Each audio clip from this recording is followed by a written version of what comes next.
What's up? Can you hear me? I think you can. I see it metering.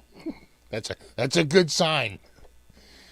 And how about in the guitars metering too? So good. I think we are working.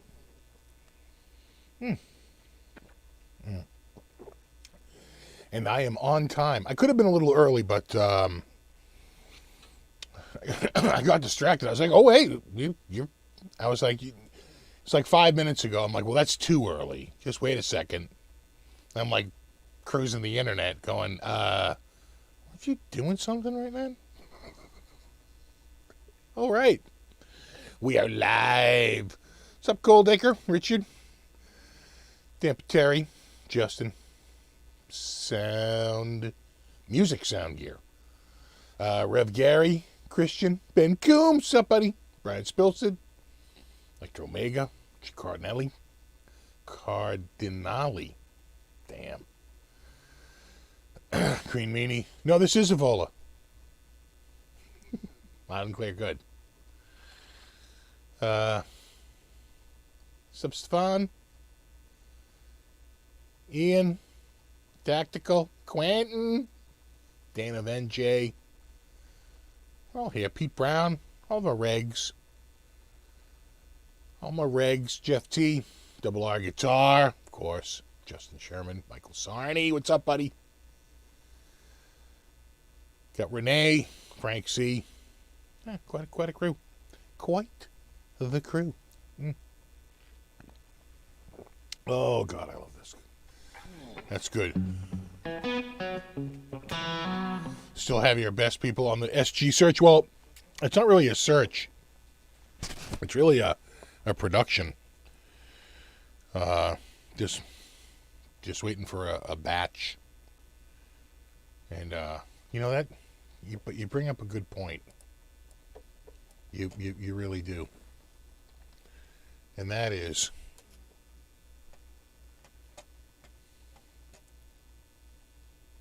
let's look at it again. You know, you really, was it original? No, actually, I think that's yeah, it's in the modern. It's in the modern collection. Oh, there. Oh, yeah, there we go.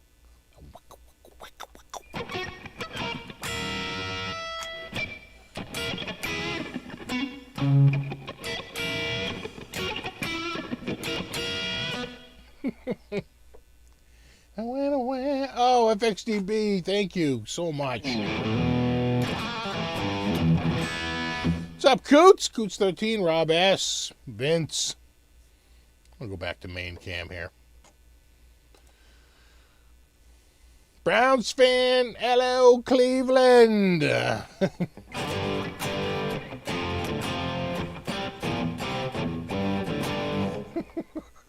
Something like that. Strat Tom, Christopher, John Doe. So many knobs. It does have nice knobs. I'm just saying that. Just throwing that out there. Still playing through Guitar Rig? No, I very rarely use Guitar Rig. This is THU. That's actually a new patch.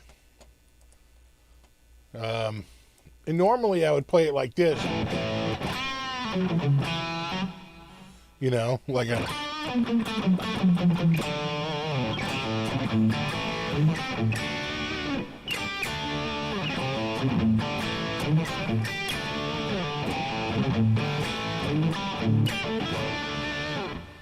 But I turned off the long delay and went with this.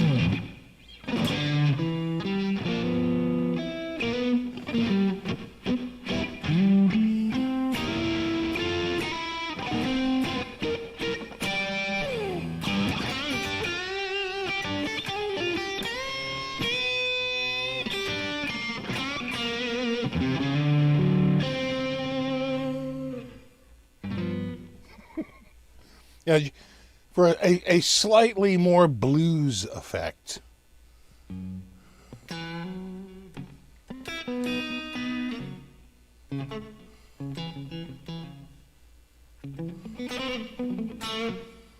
THU sent out free patches for Nick Johnson. So I saw that. I got that email. I haven't downloaded it, though.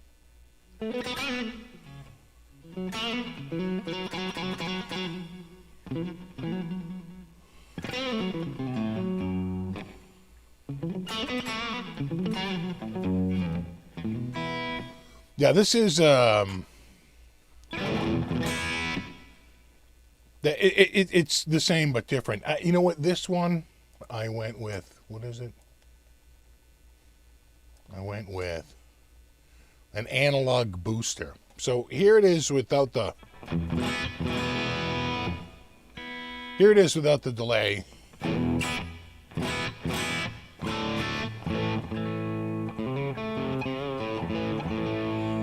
But then I kicked it up a notch. God, my lawyers are going to kill me.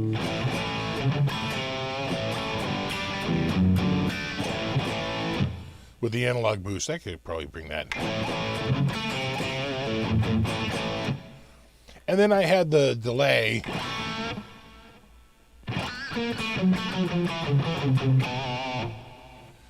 But then earlier today, every time I watch RJ, right, I come back and I do, like, you know, probably around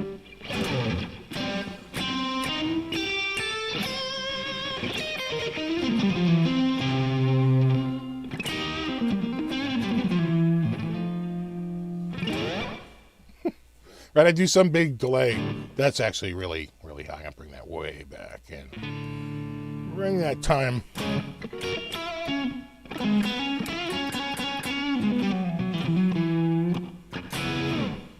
Bring it back about right there. There we go. All right. Back to the chat. Back to the chat ski.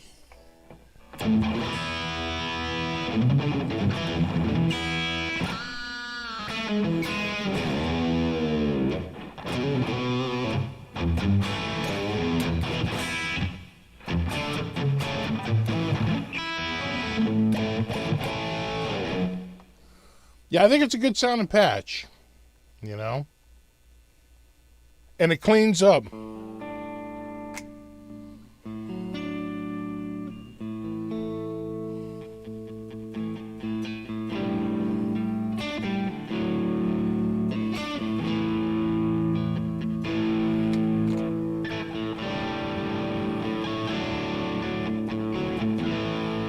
Of course, you add the heat.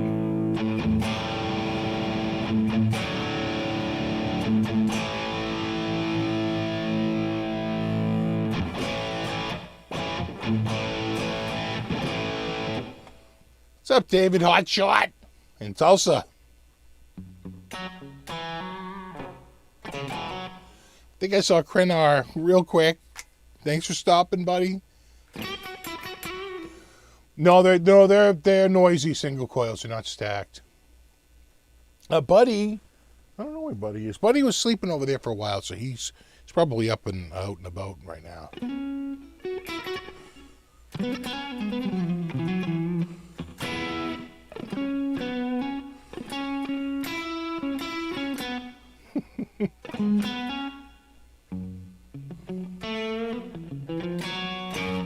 Hi, what's up, Bobby?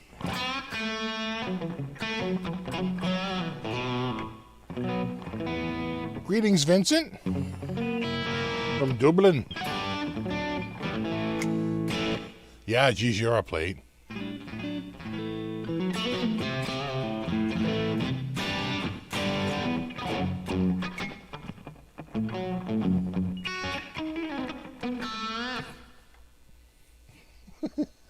Hot shot.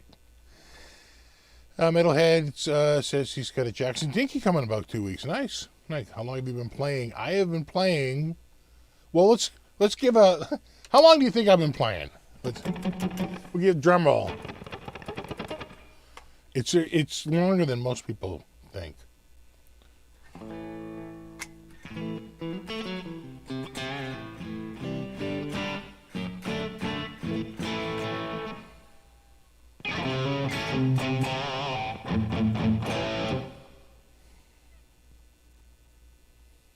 What's up, Manfred? What's up, musical brother? I was looking forward to see you. Thanks, man. Do I use a wireless guitar rig? No. No, I never really used wireless. Of course, back in the day, it was a risk. Well, Sailor Mike is right. William overshot it a hair. Guitar fret zone is close. Is he? Let me think about that. He might be. Is he on the money or is he close?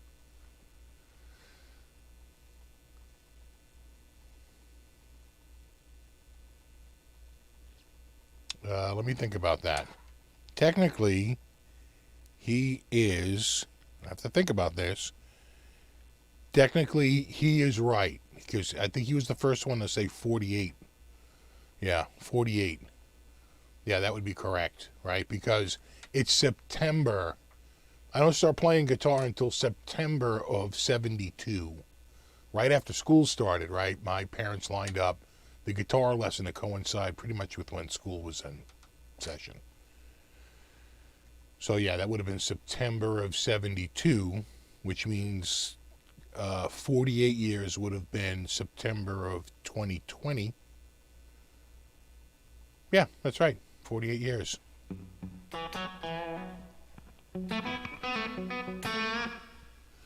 I had a birthday, but my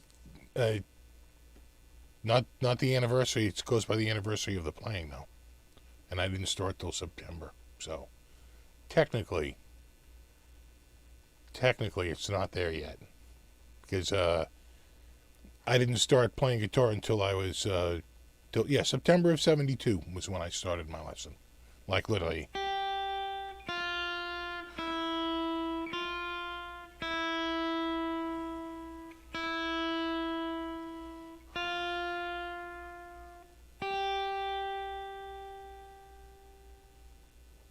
And the next one.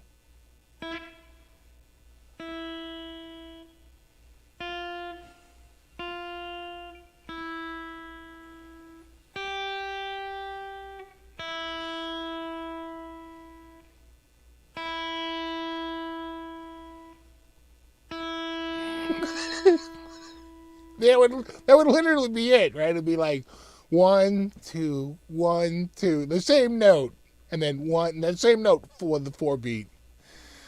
Oh, Mel Bay, it was. Oh my God! And then you added like this note.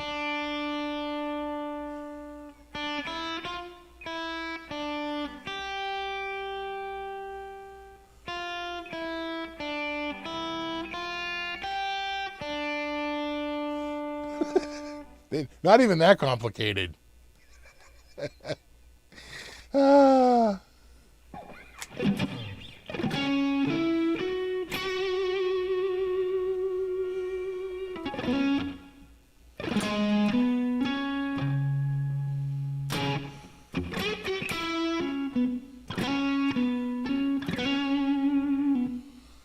Yeah, the first 3 songs are like away, far away, and far, far away. I swear to God they were.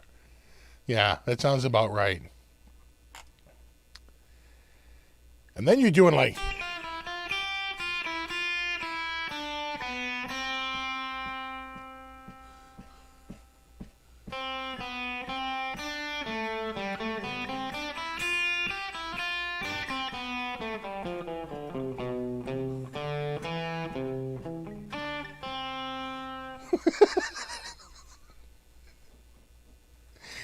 Oh, we had an accidental in there. What's up, little hooker jam? I didn't go to lessons weekly. It was $4 for a half-hour lesson, and he came to me. It was in my living room. And, yeah, I can remember some of the lessons. I remember my first lesson. And I remember a couple of the early ones, like breakthroughs in songs. And then I remember him like really giving me shit about stuff. And he was always like at the end, playing like the whole tune like jazz finger style with all the chords and the melody simultaneously, and it'd be like, and next week you're gonna do that, No, you're not. Like, that dude. But I think we got into like Mel Bay Book 3, and we were definitely into like a couple of like extra keys, without a doubt. Yeah, key of F, key of B flat, probably key of G and key of D, right? You're working your way around the cycle of fifths very slowly. And we had moved out of first position. We're already into like second position and third position. So now you're starting to move up the neck very slowly. And it was a slow process, but...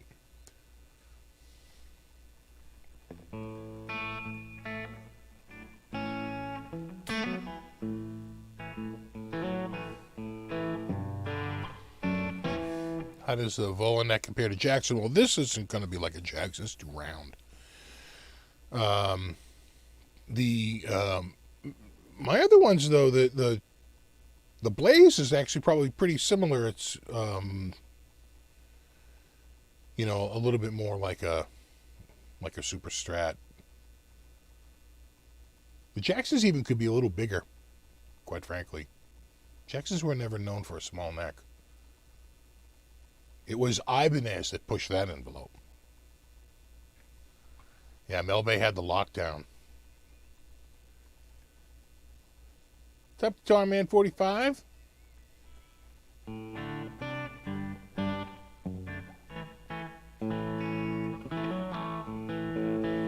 Yeah, I was on classical guitar for the first 2 years or so.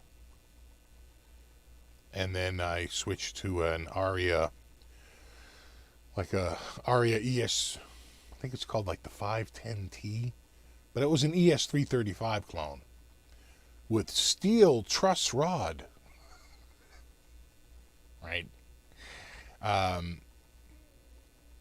Yeah, I got that in 74, and the guitar was probably from the late 60s, I gotta think. Maybe the early 70s, but I think late 60s. It's falling apart. I should just throw it out. I don't even know what I'm keeping it for. It's such a relic, There's no reason to hold on to it. It's beyond. I'm sure it's not beyond repair. I'm sure there's someone who could take it on as a project and fix it. But why? You can get one in pretty decent shape for around $300 or $400. So doesn't feel like a particularly good, use of energy and resources. Same with the nylon string. I still have the nylon string too, but it's like, why? I should just bring it up to the dump and get rid of it. Because it's like, again, it's really beat up. It's in a time where they didn't even really have a finish. It was like this light, like almost like balsa wood. And they would paint it on. The finish is like painted on. And the frets might even be glued on, right? This is like the era where, they didn't even have slots. It's like they just glued the frets in, almost like a toy, kind of like a toy. And there's a whole bunch that are made out of this, like 1 or 2 factories out of Japan. And mine was branded Cameo, but they said that was like one of like 40 different brands they would brand for the retailer. And they were all pretty much garbage. So it's like, why hold on to it, right? Have to bust out the Rosewood Seafoam Green Telly. We could. I love it. Yeah, Grandpa guitars. I know.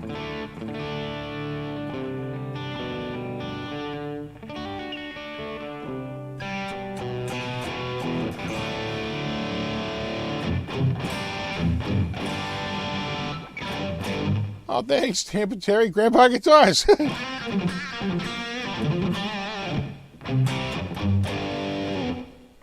Find some guy learning to, yeah. Yeah, Dave can fix it.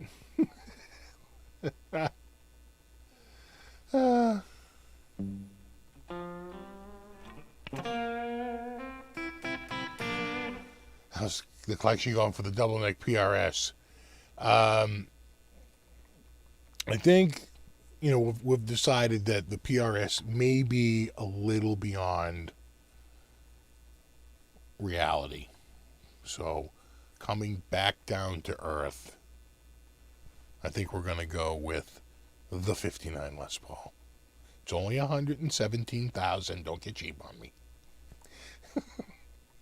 Yes, it has a snapped neck repair. Yes, it's been routed for a Floyd Rose and has EMGs in it. But that's why it's only $117,000.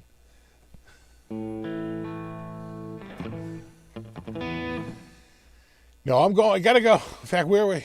Where were we? We were right there. We were doing this. Remember that? Wasn't that long ago? So we can't lose sight. We have to stay focused. Trust me, that's been an issue recently. Got to stay focused. Focused. Eyes on the prize. This is it. This is what we want. This is what everybody wants. This is what we're going for. This is it. Nice knobs. Nice knobs. All right. Oh, what's up, Aljon?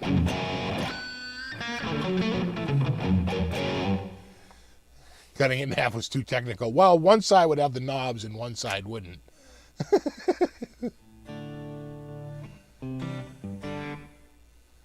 Yeah, it's probably 12,000 past reality. Nice knobs. Oh, thanks, Ted.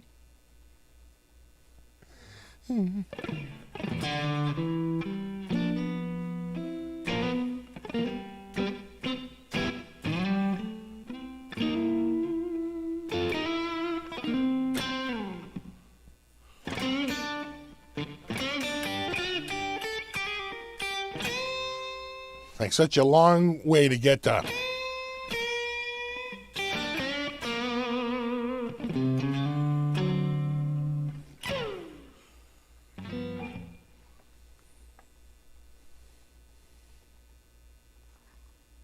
Put a set of vintage tuners on it. If I wanted that, I could go the 61. I think has the vintage Clousons, but I like the moderns. I don't mind the what are they, kidney? The kidney bean? What do they call it? The kidney? Right, Thrash Metal Studio. Nice knobs. Please play the tiny Les Paul on the well. Tiny little Les Paul. You know what? I'd have to practice with it. It's not an easy guitar to just pick up and play because I could put some thicker strings on it. In fact, maybe I'll restring it with 11s and change the tuners out at the same time. I have a new set of tuners for it. Change out the tuners. I'll put the 11s on it, and I think it'll be a little bit easier to play because with 10s, the strings, even tune the G, it's a little slinky. I mean, you're bending like, it's like, it's the end of Knights in White Satin, right? Woo, woo, woo. It's like this thing is, it can bend like crazy.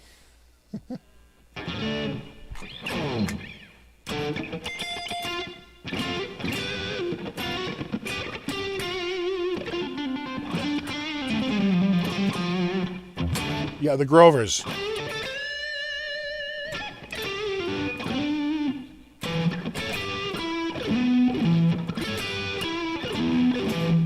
I think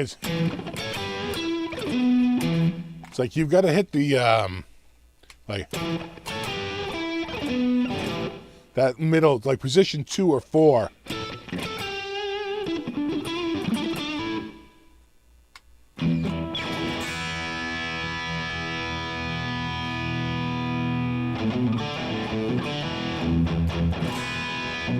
As long as it doesn't have the lousy robo tuner. No, they swore off the robo tuners as a part of the reorg. They sat around with candles and hoods, and they were like, "We cast thee out," and the tuners were like, "Fine, we're leaving anyway." Cheryl, get my coat.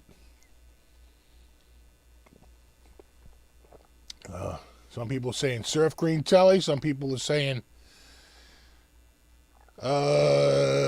Wolfgang.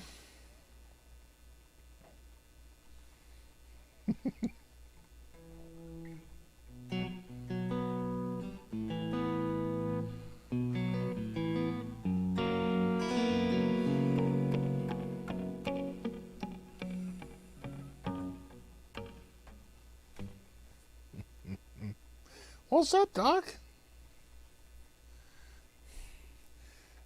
And someone just went by who I see here on a regular basis. Yeah, Charlie.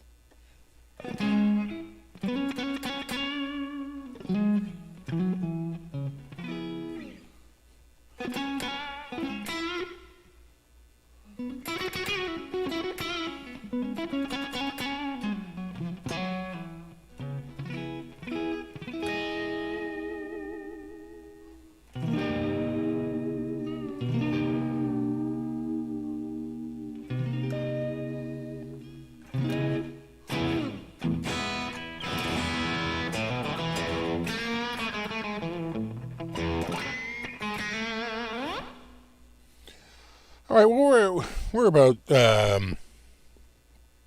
20 minutes in on this thing, and maybe it's time. Let me draw this a little closer and draw. Oh God, that got heavy with all those magazines on it. Whoa! Yeah, really? Come on, you. Get a little closer here. There we go. All right, that's much better. Is it magazine time?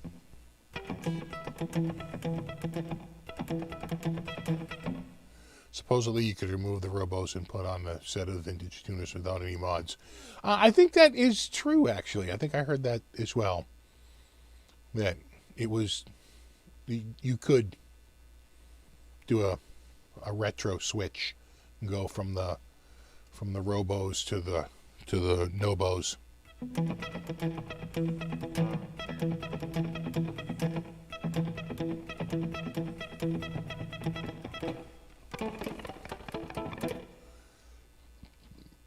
Buying a new San Dimas. Look at you, Phil. Green Meanie. I've been there. Sold all his magazines in a yard sale. I threw out all my Guitar Player magazines. I had a nearly impeccable collection for a good 15 years. And threw them out because I think I went online and someone had the entire collection for like $80. And I was like, well, I can just buy it if I need the print again. I really regret doing that. Now, the reason why I got my magazines out is because I've started to digitize them. And I did this about 10 years ago. I went out and I bought a scanner. The scanner I already had. The scanner I bought like 15 years ago. I needed it for work. And then it dawned on me that I could scan my magazines. The problem is the scanner is a sheet feed. And so you have to sacrifice the magazine or the book. And I do that. I have a industrial paper cutter. I put a link to it in the description. The scanner's about $400. The paper cutter is about $170.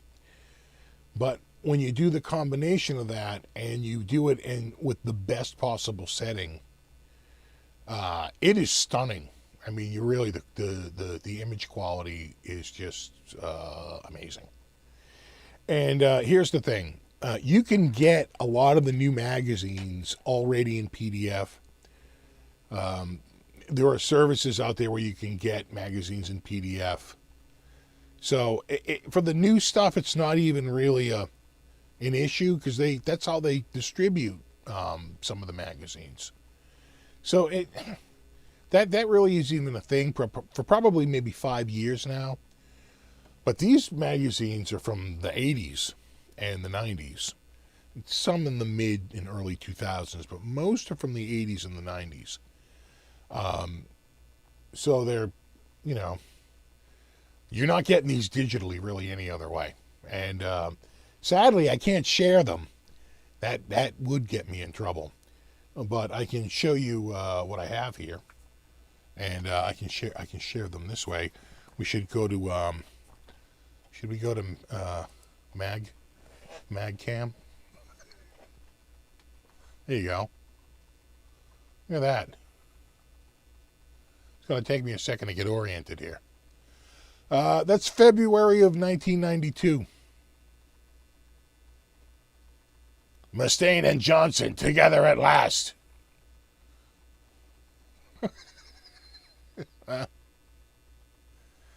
All bass lines included for, on this side, Hangar 18, Righteous, Badge, Flight of the Bumblebee by Nuno Bettencourt, and Alice in Chains, We Die Young. That is the one I remember from when I was a kid. This is still titled Guitar for the Practicing Musician. And that was the one. That was sort of the one that really shook the market up. Before that, it was Guitar Player and Guitar World. And it was really Guitar for the Practicing Musician that absolutely shook the whole industry up. And it was a weird thing because I was talking with somebody who was an editor at one of these magazines, and he said it was a goddamn nightmare because you would only get licensing for certain territories. And God forbid the magazine went over into another territory. Someone else owned the publishing rights for that territory. He's like, oh my, you'd be getting cease and desist letters. He's like, oh my God, it was an absolute nightmare. Here's a classic offshoot, Guitar One, a magazine that came out of freaking nowhere in the mid-90s. I love this magazine. This is one of my favorite magazines, Guitar One.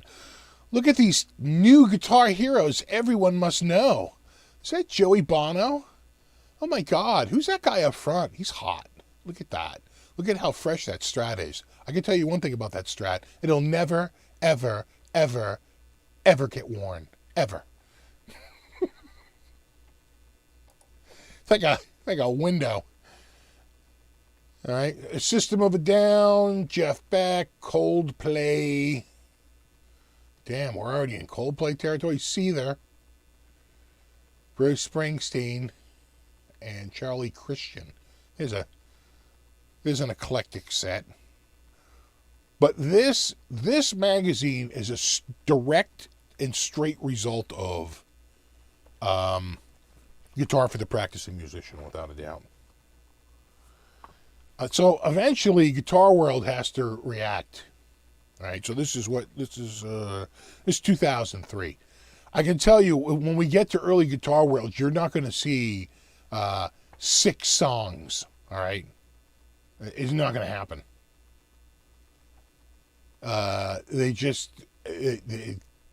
They didn't even think about that. It really was Guitar for the Practicing Musician that forced, everybody into it. Now, let me see. Check it out.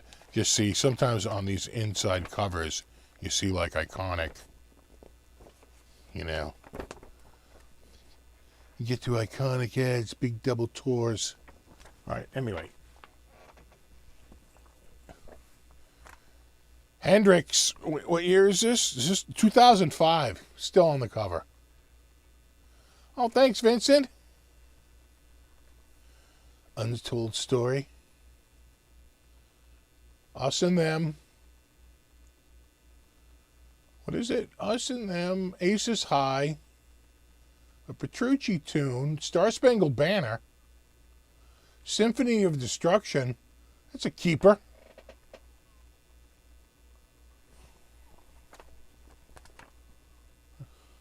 Nice.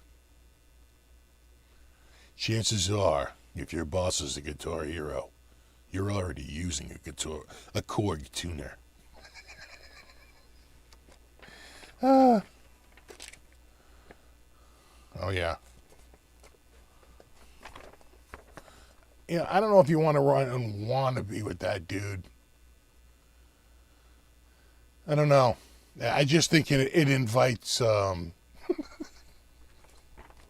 comments. That's all. I'm just saying. You ever hear this phrase, walking into it? All right. Here we go. Hello. Hello, my new no. Hello. September 1991. This is pretty much the internet before the internet, okay? This is what you look forward to every month. The internet showed up at your door every, 28 to 30 days. Get the funk out. Little Monkey Business. Little Moody Blues. Little Sex Pistols. And Mr. Beeg. And all of these, most of these have posters. So, one of the, dude, I have one. Let me see. Hold on. We're going to get to a real old one because I was looking through and I ran across one. We're going to get to an old one after this next one. We got a relatively new one right here. This is September 2005. And the next one, you'll see something on the cover that some of you have never seen. That's the truth. Vertigo, nice. Wonton Song. The Doors, Love Me 2 Times. Hello, hello. Hello, Edge, how you doing, eh? Chances are, if your boss is a Guitar Hero, you're already using a Korg tuner. Wow. Okay, you ready? This is pretty old. That, ladies and gentlemen, is a 1981, February of 81. I remember this issue. Had this at my dad's garage. I really started picking up guitar again in September of 80, so by February of 81, I'm all in on the magazines, right? If you'll notice right here, I don't know if some of you know this, Billy Gibbons has eyes. Yeah, see them right there? See them right there? They're usually covered, but here, you can actually see them. They're peepers. Peepers for looking. There. And then, of course, the back is the companion, the bass to me Strat. That's the companion gold bass. This is 81. This is when the Strat was out. Oh, and check out. Hello, hello. There's a rock and roll animal right there. For some reason, that's Australian. Nobody knows why. It just is.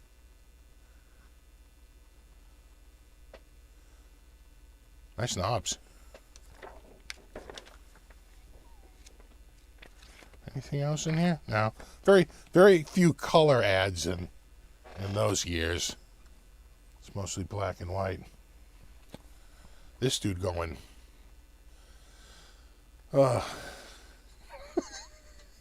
Like, you can't look at these covers anymore without just, I don't know, seeing a lot. You know what I'm saying? Spells Like Teen Spirit, Lamb of God, Slipknot, Janis Joplin, and Pink Floyd. Shine On, You Crazy Diamond.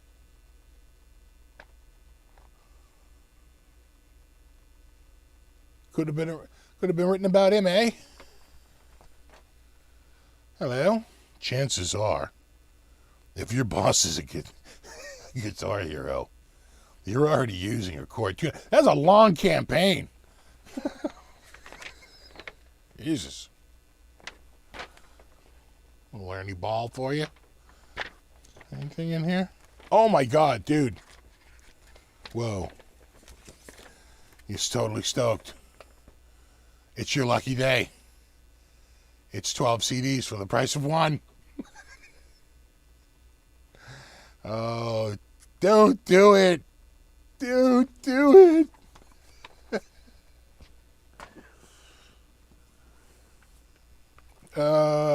What year?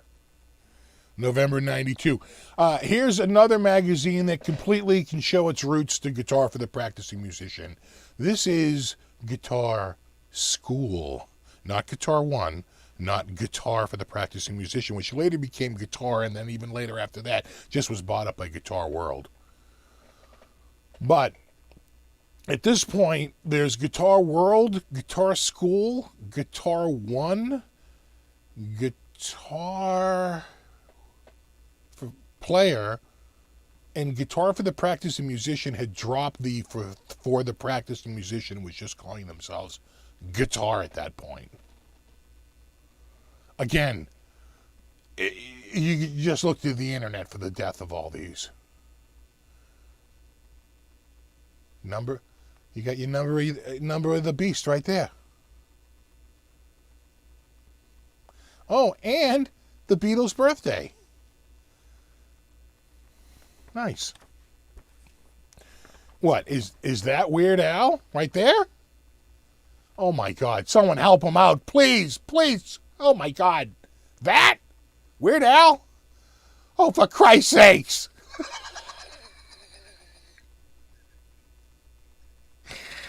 Oh my God. What do we got? May 1991. This was a good issue because I learned how to play rock with Mr. Big. Guitar World is slowly and begrudgingly getting into the transcription business, right? Now they have 3. I'll get to some older ones and they have none.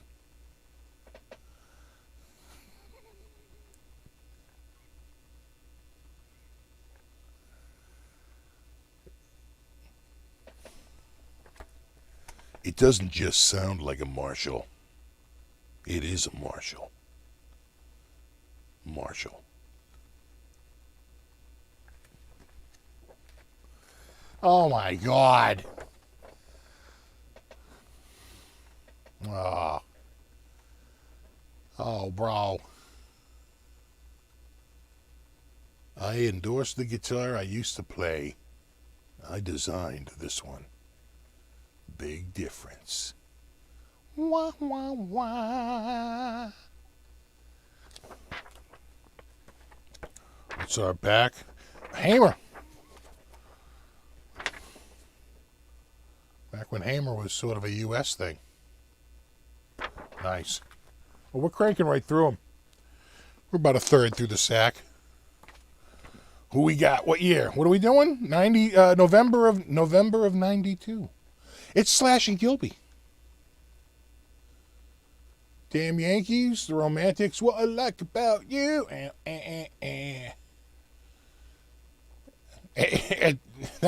a whole new audience for that song. That song's 10 years old at that point. Right? 8 years old? What I Like About You. What is that? Is that 80? Is that 83, 84? Steve I, the audience is listening. Flea. 30 years of the greatest tube sounds ever marshaled into one rack space. Marshall.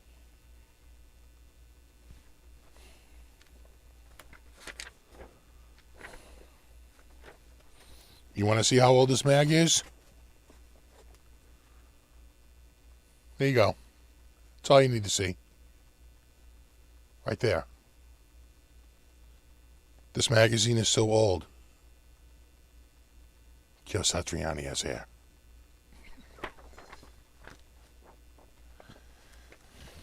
Is that Weird Al? No, it's not Weird Al, for Christ's sakes. Hamer. You know, I almost bought a Hamer. The problem with a lot of these mags, and you can see it here, they go to the crap paper. You can see it's yellowing at the edges. Because this like newspaper stuff. This I scan in black and white. I'm going to do a video on it to show you how I set it up. It's not cheap to digitize them, but I got this is like a half a shelf, and I probably have 3 shelves full. Oh, VH. What year? 91. Carlos Santana. Neil Young.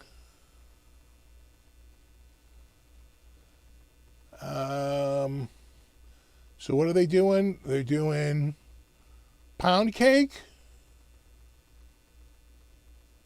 All the Way from Memphis by Contraband, Neil Young, The Needle and the Damage Done, and then a Carlos Santana tune.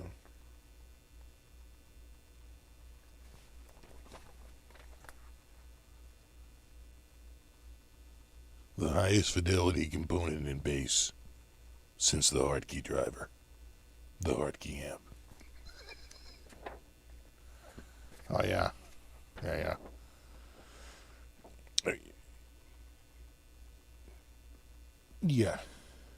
Yeah. Oh my God. All right. So this is it. You see what that is? Anybody? Bueller? Anybody? Can anybody tell me what we're looking at right here? Because that is the Grail right there.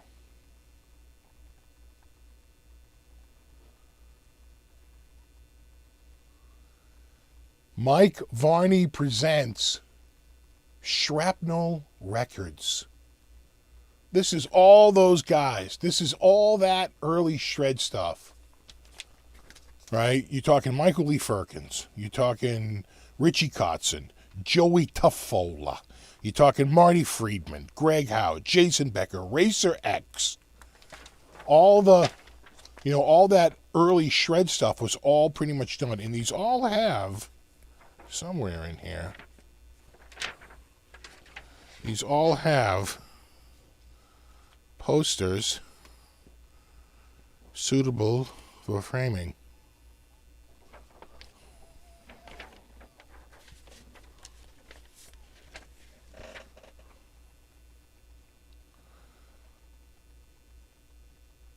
Looks like Val there.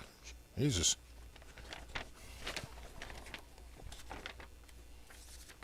Make sure I get that over. Look at that ad. Is that it's Aria Pro 2. Jesus.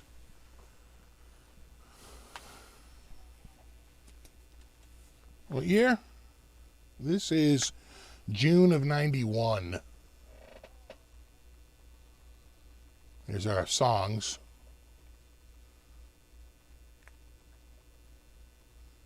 And that's what you do. You get one of these every month. You go through, you learn the songs. Check out the...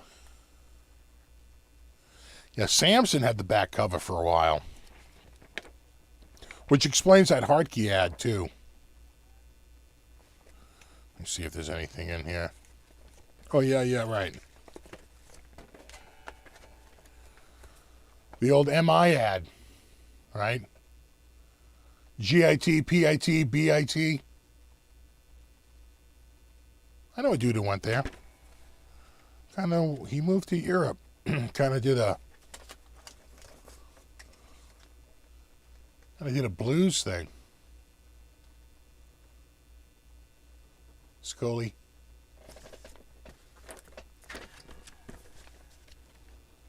Let me see if there's anything else in here.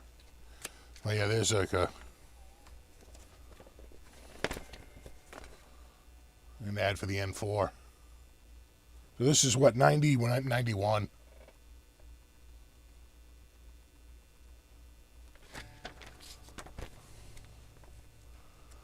mean, they're all cool, but... Oh my God, John Butcher. My Boston buds. Look at that. John Butcher from John Butcher Axis. Woohoo! From John Butcher Axis. Oh my God. That's taking me back.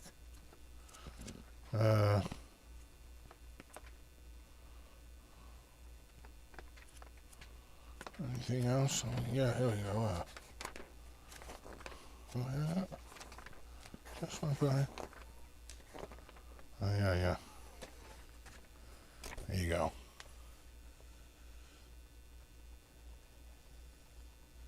The old DOD pedals. Classic. All right. What else we got? All right. Now, does anybody know what's happening here? Anybody? Anybody? Bueller? What happened to this magazine? I didn't realize this was going to be a pop quiz, did you? What are the songs in this? Oh, Wabash.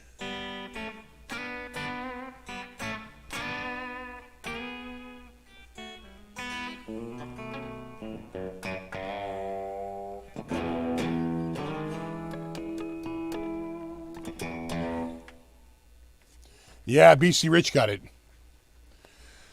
So what would happen is that the magazine, now the people I work for would not do this. I did not get this from my store. They didn't like this. They didn't like to do this.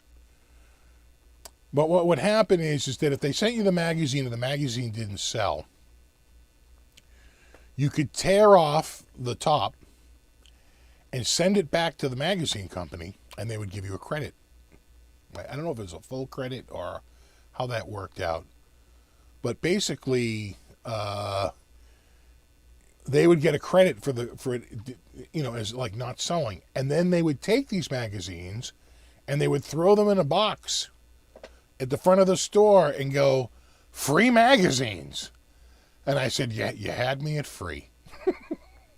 So I'm sure there's at least one or two more in this pile that are like this, that are tear-offs that I probably picked up at.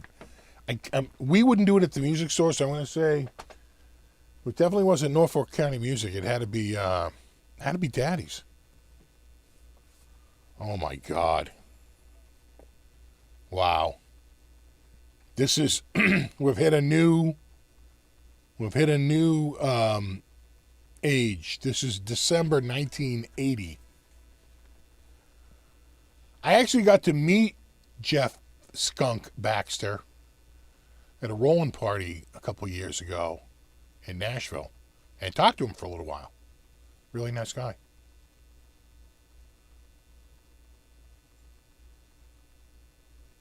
Yeah, that is old school. And this is the ad from my Strat. I was like so freaking, like wanted that Strat so bad. That's what made me buy the Strat. I'm like, look at these guys. They look pretty cool. Yeah, I like that look. Stand there like that. Woo. And then this is why I thought that when the smoke clears, the clear choice is Ibanez, right? And they pit the Les Paul against their, right? And they show you what they're retailing for. Oh, a Les Paul standard is it 6? No, it's 8. 849, 850. 850 for a Les Paul standard. That's the manufacturer's list price, though. I don't think they so is that MSRP? Yeah, that's MSRP. That is $850 is the MSRP on a goddamn Les Paul standard. I'm telling you, it sold for $200 to $250 less than that. Probably $5.99 all day. Look at that. That is crazy. No, Jeff did not stink, but his breath was terrible. I mean, anyone could have bad breath, but seriously, he could knock a buzzard off a shit wagon. They have pig nose.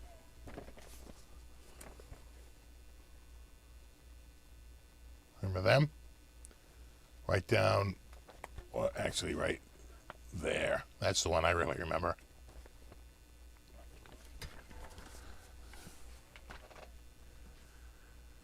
I have no idea who any of these people are. This is why I stopped getting some of the magazines, right?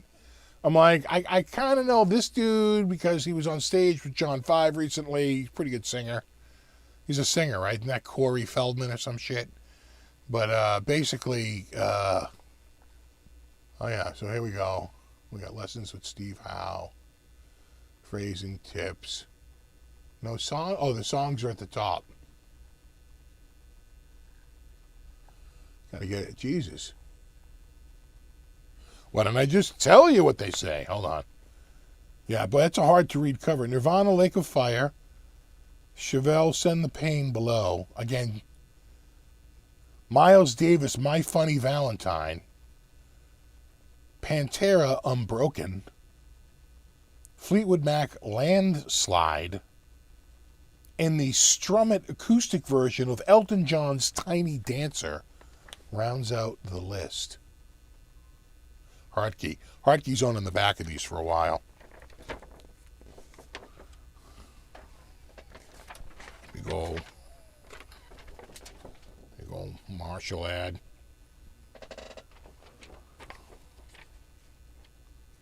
And so what year is that? That's probably early 90s, mid 90s. 2003. Wow. Wow, Guitar One went later than I had remembered. I thought they had bowed out by 2000. Oh, yes. The best-selling guitar magazine in America, and they were right. Get your dog to feel good. Yesterday. They cover all the bases. And then the back is, again, Hartke and Samson. So it's, Will Lee and Stu Ham. That crew. The crew.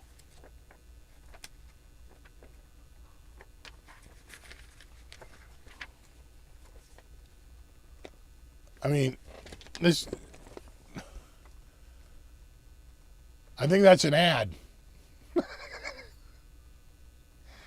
Right? There's nothing on it, just warfare. And you say, oh, it's a pullout, it's a poster. No. And so I'm going to look and see if there's another half of that. Passion. I'll bet Passion was in the prior magazine. So what was this? This is January of 1990. So we'll have to look and see if December of 1989 has the Passion part. Or does that come next? They start with the bottom, right? And he's building up to a March release. That could be it. Right? That's what we call in the industry a teaser. Teaser! Yeah. Another ripped cover. Good songs, though. Look at that. Matheny, Phase Dance. Is that, something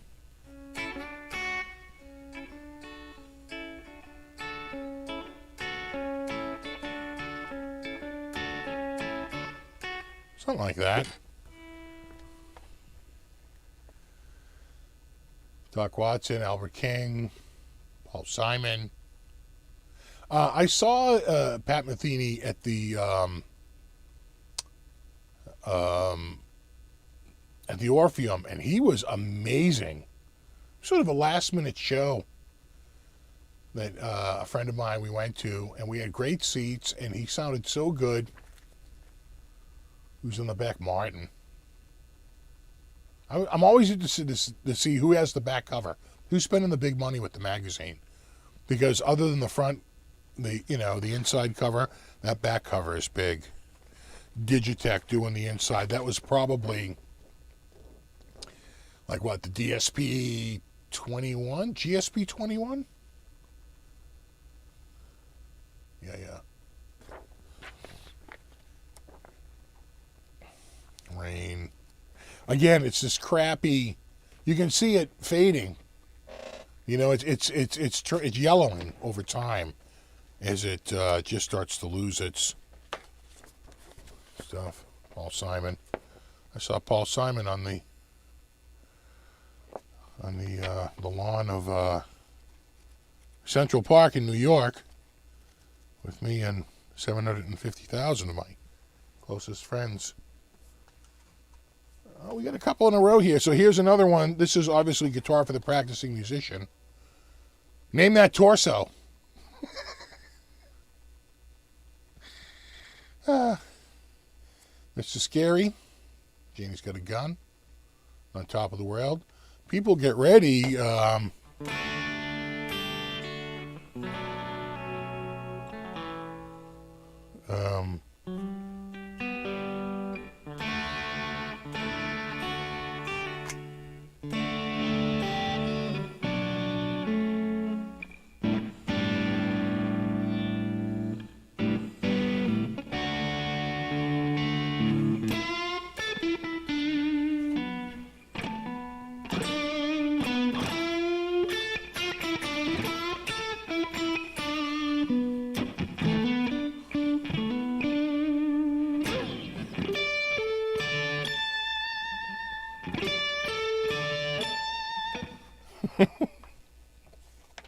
Nice.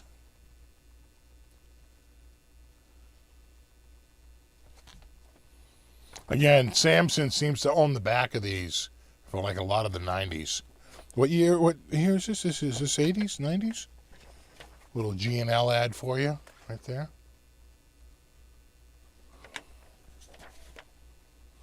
There's an ADA ad. All the rage. Seymour Duncan amps. You youngins out there, you don't remember the time of Duncan amps, do you? Probably not. Oh, sure. And of course, Crate amps, everyone remembers the incredible non-amp that they had there. Remember that? The Invisa amp.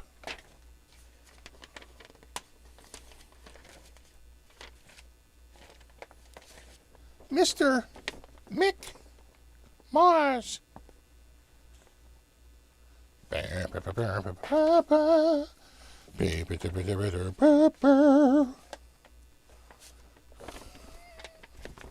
Hello. I do like Jeff Beck.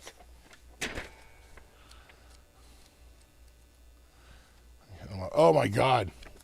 Ovation was really big back then, but they don't have the cachet, it seems, like they used to. But back then, it was huge. Like a big Santana poster. And, oh, look who's still advertising. Look who's still advertising. So we got to be in the 80s. Oh, May of 1990. Oh, you might be looking at one of the last ones right there. Right, because they're out by 91.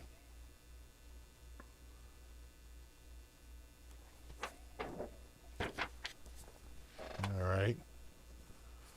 What we got right here? That's a good one, though. There's no way I was leaving that one. Free magazine with Randy on the cover. Steal Away the Night. A little Slaughter. A little Boston. A little Stew-Am. And when is this? This is August of 1990. I have a feeling it's all the same ads. And what was that ad? Oh, a little vintage Boss ad right there. Nice stuff. Nice knobs. All right. Oh. There was an ad. Where'd it go? Oh, yeah. Remember this one? Remember the Kramer? Just when you thought it was safe, they own an ordinary guitar. Yeah, they're all going to be red like that dude with the mustache. Kramer. Not just a guitar. It's also a man-eating predator.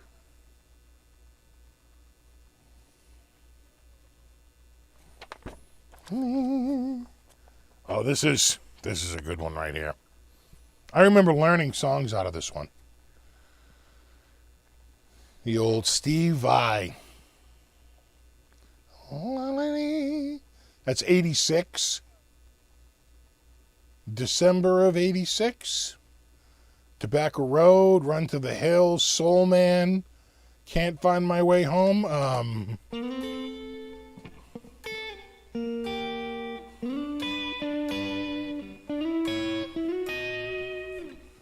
right?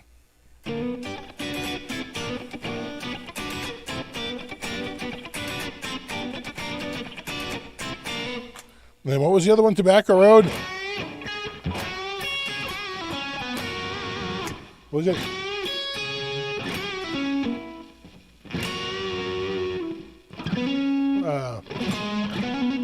Yeah, so there it is.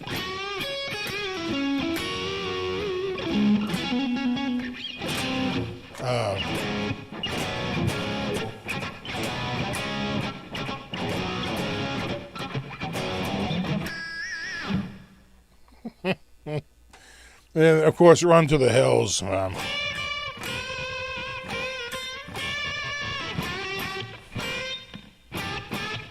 Was it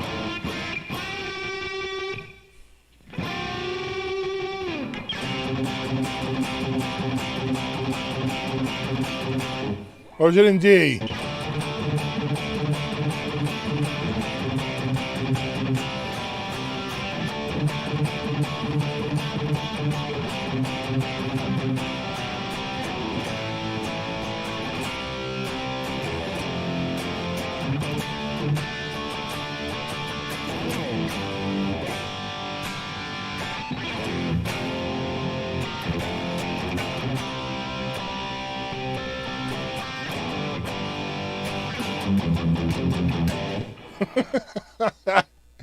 Oh, yeah, that's a good one. And, oh, yeah, and I Can't Find My Way Home.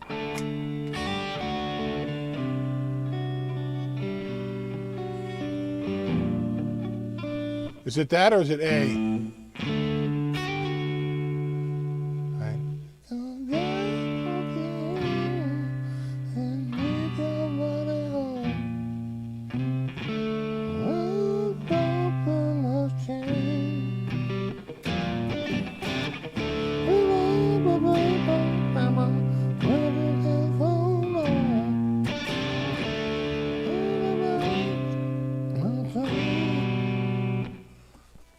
That's a good one.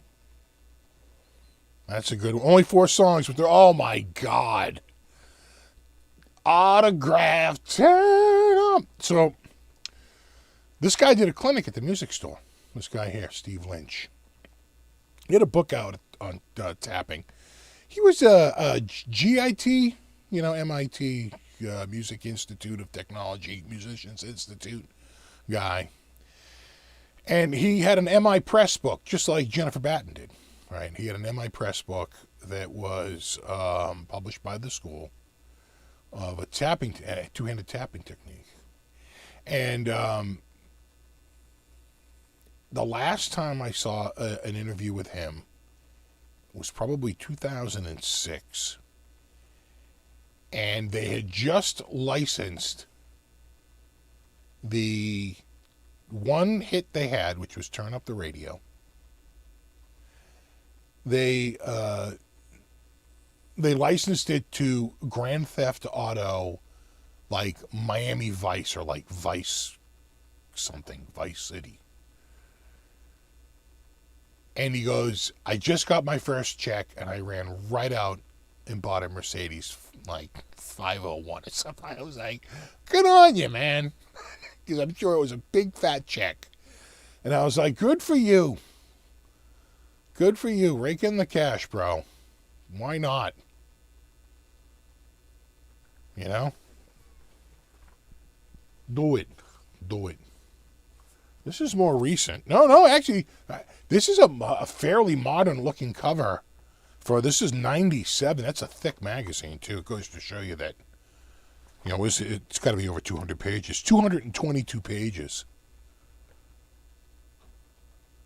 Again, it's Guitar World, and they're slowly getting into it. So what do we got? I can't read it. Oh, God. Tumbling Dice. Candle in the Wind. Great. Really?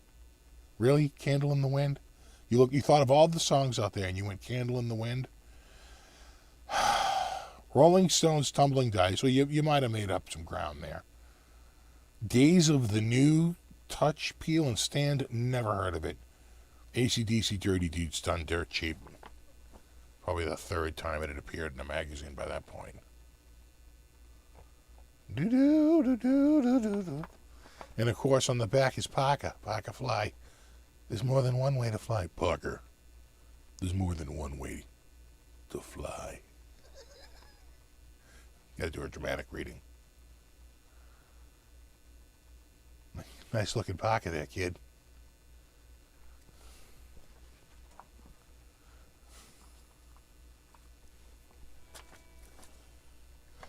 Touch peel and standards the coolest for. I'll have to check it out. I literally, no BS, never heard of it. Because what year is that? 97? Yeah. By 1997, I'm 31. Never forget that.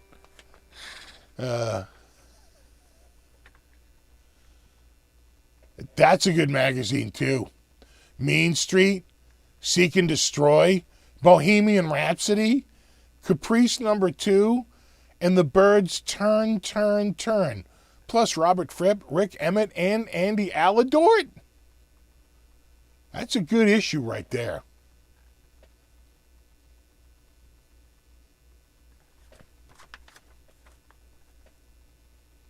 Again, Samson still owning the back cover. Who's got the inside? ADA. God, that ad's been forever. The ADA.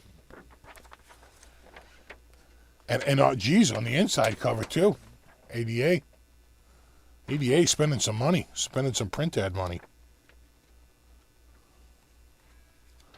Queen Story. Fender crap. These were typical ads for the time. Don't ask us, we're just girls. But your amp is way cool.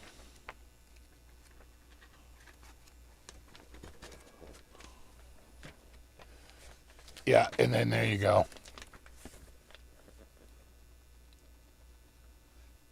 8 CDs for a penny, bro.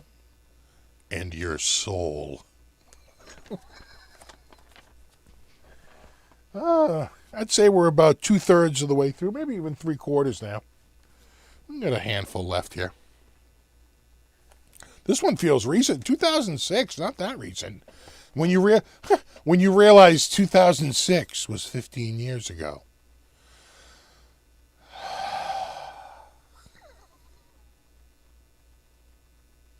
Oh, Zach Wilde. Laguna Cool. Look at that. Chances are, if your boss is a Guitar Hero, you're already using a Korg tuner. But here's the thing. Is Kerry King really a Guitar Hero? Really? Maybe. Maybe to somebody. I'm just saying, you know, it's hard to be a Guitar Hero when you're younger than me. Not gonna lie, puts you at a serious disadvantage. Oh.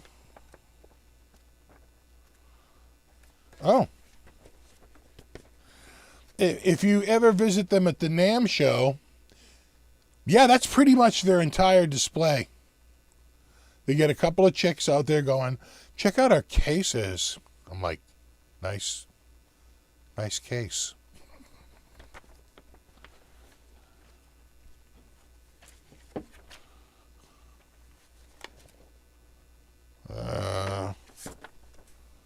Little Trivium. Little Dean ad for you. Little Gibson ad for you. Premium Plus. What else we got here? Zematis rocking an ad. I tell you, they're thick. I mean, these are the years where it's sort of a little bit pre-internet, you know, and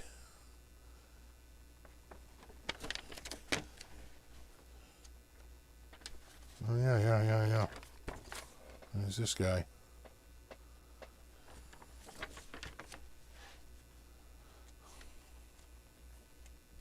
Yeah, again, a lot of ads like that ad. Ton of ads like that.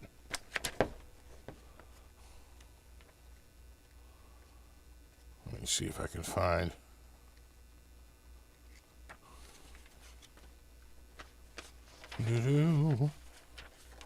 Nah. Steinberger ad. Interesting. Yeah, again. What's under your hood? What are we talking about? All right, here we go. This is an old one. June of 1990. Again, Hendrix making the cover. Metallica, Geddy Lee, King Diamond, and Warrant. I always felt bad for the guy from Warrant. That Laney Jane. Felt like the record company really screwed him over.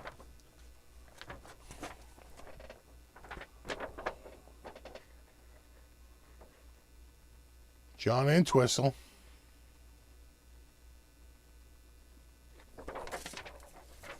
What else we got here?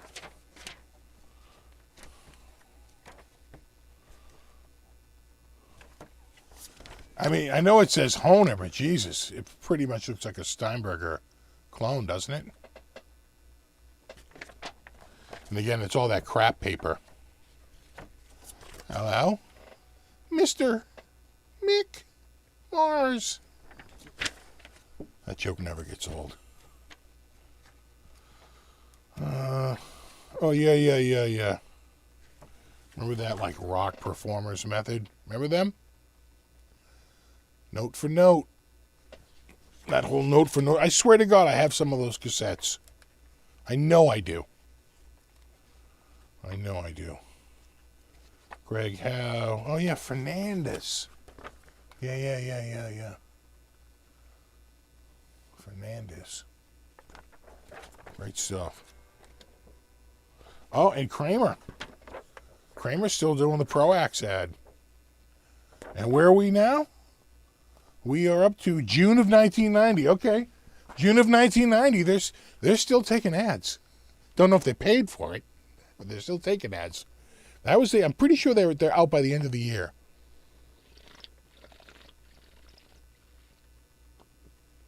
All right. Oh, right. So what's the date on this? It doesn't show a date. It shows a volume 1, number 3. So this is first year. Do they say what it is? Fall 1990. Okay. Fall of 1990. Interesting. This, ladies and gentlemen, let's face it, statistically, mostly gentlemen. Even that's a stretch. Guitar Extra. They had so much content, they actually came out with an extra. And I think they did 4 a year, right? Because this is 3, right? This is fall, so, right? Yeah, number 3. So this is the first year that they're doing the extras. And this is the fall one. So, you know. And it's Mark Knopfler and Chet Atkins.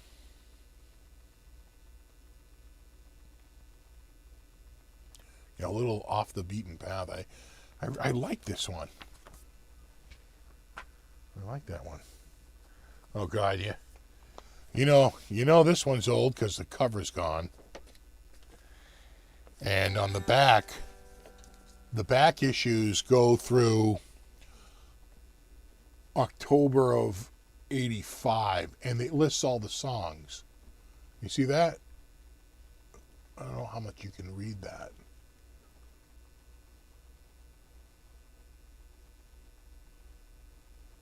It's showing all the songs from the prior issues. Okay, so this is volume 3. This is year number 3, number 1. So this is the first issue, first magazine of 1985. This is January of 95, or were they doing a 10? Were they doing a 10-month? Oh my God.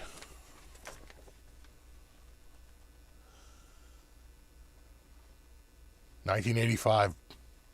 That's like January of 85.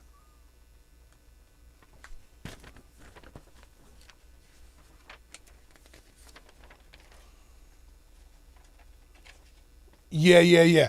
And so this became a thing. Right here, it's in the middle where they're showing the charts of the sales. You can see Kramer's already up to number 2 by 85. They moved this to the back page, and this sort of became a thing. This whole chart thing. Oh, right. Yeah, it's crazy. And now we're on to the magazines. This is so old, it's regular magazine paper. It's not the cheap newspaper, right? Because they haven't taken that cost-cutting measure yet. They said, oh, we made it easier for you to, like, read the page. And we were all looking at each other going, that's BS. Though, you can see it had a slip. See it right there? Right? It's off the, right, little catch during the printing process. What else do we have here? Yeah. Look at that. They all look so young. Gods.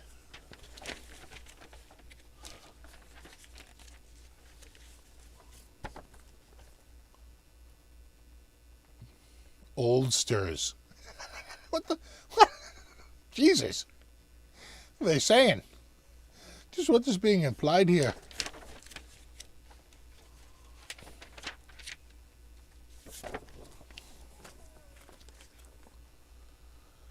European invaders. Jesus Christ.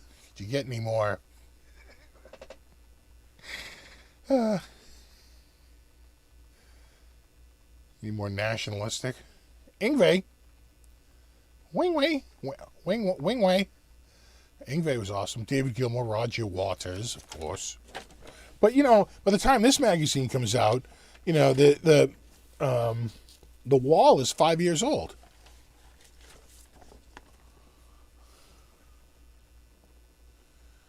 Blues, you got your Lonnie Mack, your George Thorogood, your Stevie Ray Vaughan, your Johnny Winters.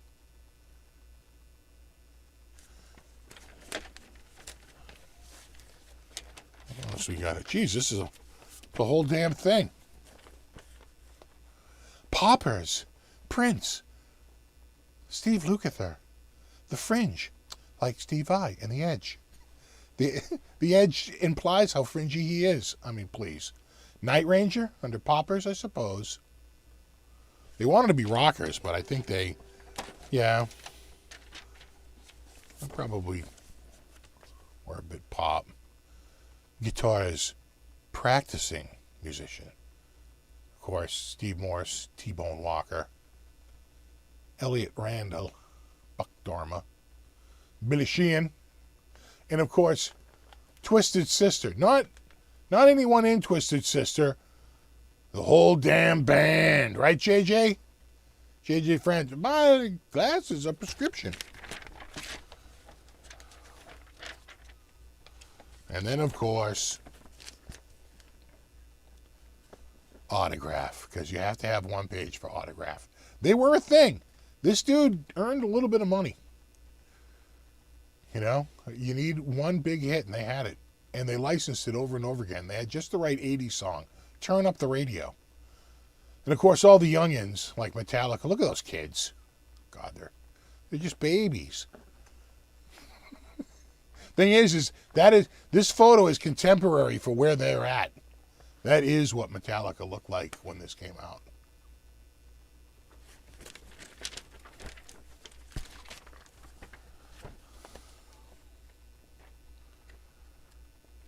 Anything else?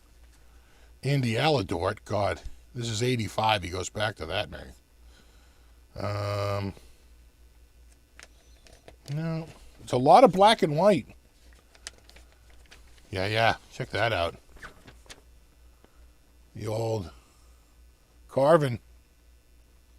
Tell you, Carvin had... This is 1985. That looks like a pretty legit ad for 85. I got to say, their ad game was on point. All right.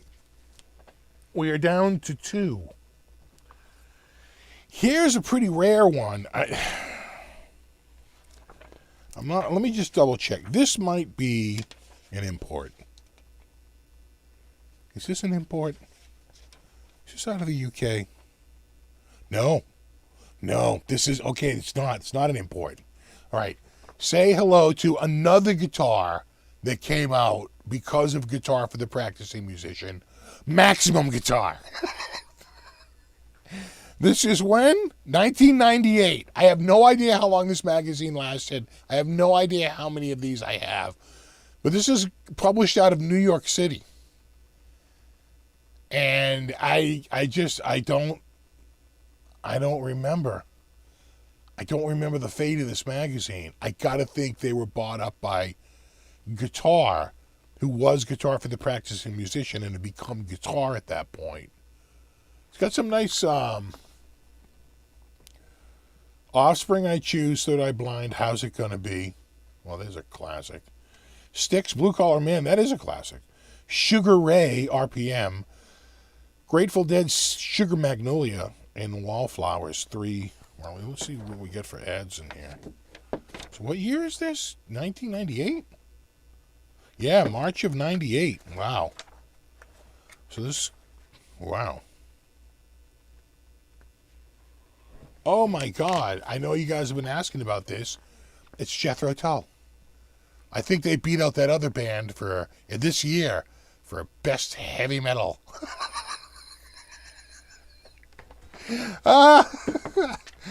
Oh, it's funny because it's true. Yeah, the rest of this is all freaking newspaper paper. You know what I'm saying? It's like there's a little bit of real stuff, but for the most part, it's that newspaper crap. Which is why I got to chop it up. You do need to chop these up. You have to sacrifice them. I will say this though. That's a good looking LP right there. 59 LP custom. Hello. That's got some nice pickups on it. Nice blocks. I have in my hand here what is, at least for now, unless I walk across the room and got some more, the last of the magazines, which I feel like this has been going on for a freaking hour now.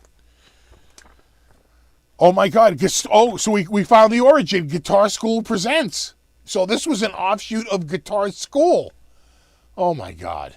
Again, this is when money flowed freely at magazine stands. And so everybody wanted to be in the magazine business because it was, you break even on the sale of the magazine. So what was this, $5? How much is this magazine? $4.50. $4.95 in Canada. It's pretty typical. And they break even. They make no money from the sale. They make all their revenue in advertising. That was pretty much the business model. Break even from the sale of the product, and everything else is gravy. It's Seiko on the back. Seiko? Jesus. At least they got D'Addario and Fender. I've heard of them.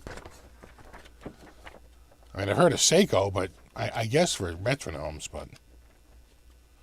Oh, sure. When Vi was in his petrified phase. Look, he's gone through a lot of phases. Remember when he was a tree? He was so adorbs.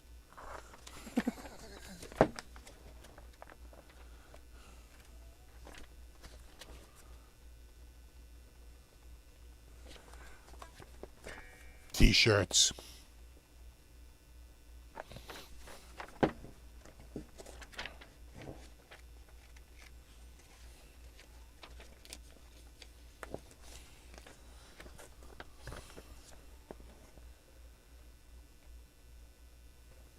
So this is 97.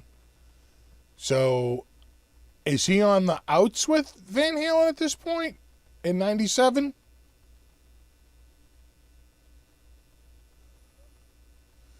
I forget.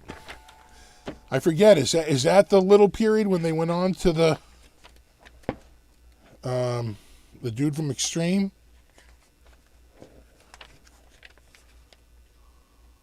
I don't know. Oop. Michelangelo Badio. Smell the fuzz.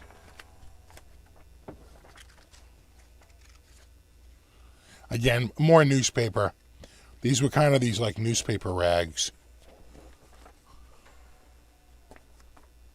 I mean, some things have not changed. You know? It's like, still doing all kinds of crazy stuff. You see this? See this article right here? Vintage Pedal Top 10? This is now a video. That's what happened. It all became a video. Oh, no way! I missed that. Oh, thanks for the guitar. Oh, dude. For the years of entertainment. Know how to spell it, face. Let's spell that. The SG for now play some Iron Maiden. You got it, buddy. You know what? That was the last magazine anyway. I think one of the, what was one of the tunes? Wait, let me go back to this camera.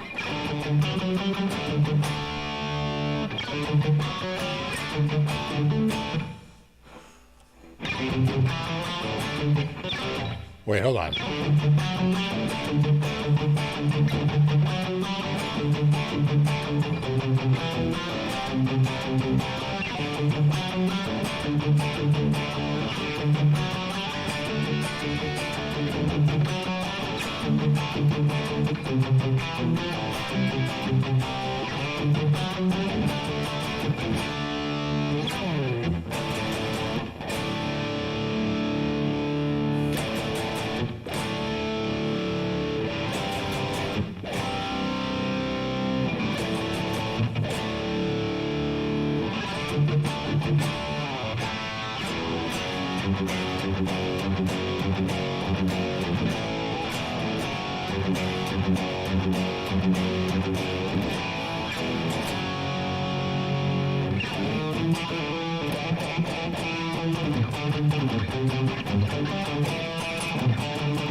Yeah. There it is.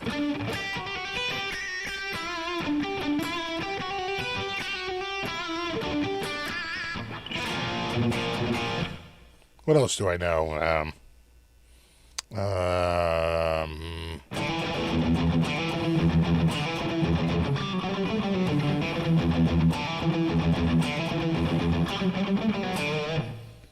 That's the pre-Dickinson one, you know?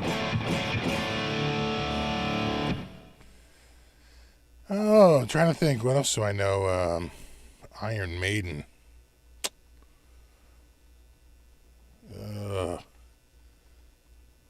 know it's Civil War off the top.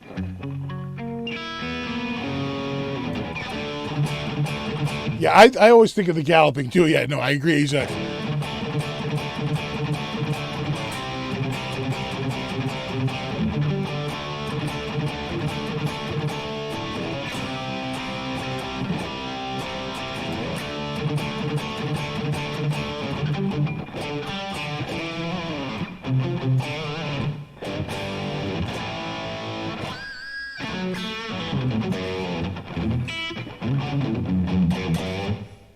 Yeah, Killers. Yeah. Paul Di'Anno.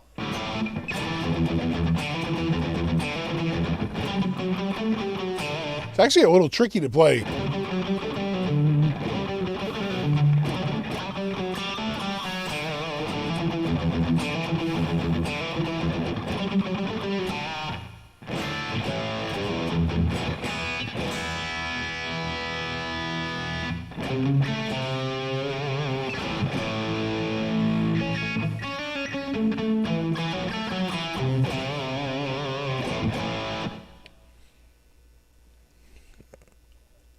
I know a bunch more Iron Maiden songs that I'm trying to blank here. You play the Trooper, right? Number of the Beast. Okay, you got that. Right? Die with your boots on. Okay, done. Right. Like, I want to say I know like Flight of Icarus, but it's escaping me right now. I just can't. It's like those years. Like, you know what I'm saying? Like oh, I can't think of it. Anyway. Oh, yeah, we're Eagles Dare. We're Eagles Dare. God. It's like I can hear it, but I can't hear it.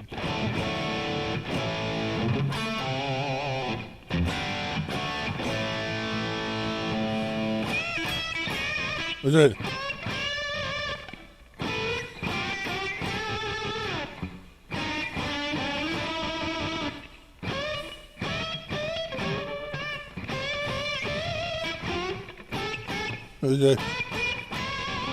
I forget it now.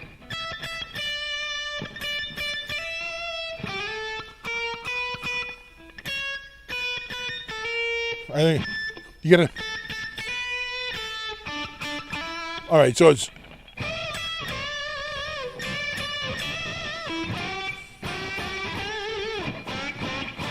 Something like that. I forget it now. But it ends on D, so it's got to be in D, right?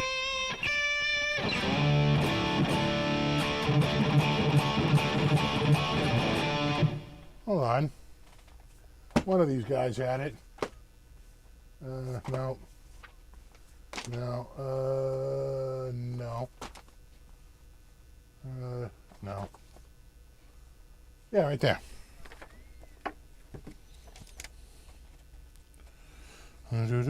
We literally have it right here. Well, let's find my way home.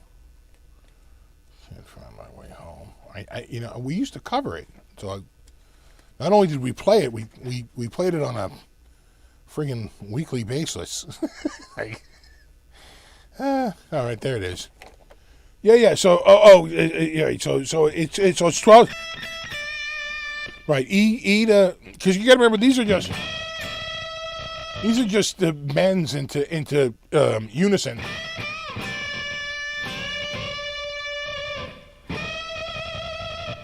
All right. Well, that makes sense, right then.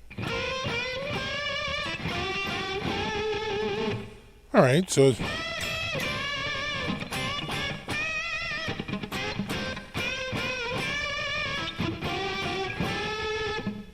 Right.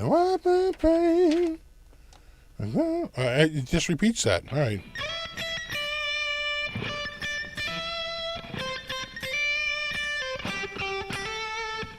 So that's the line, but you just gotta. Yeah.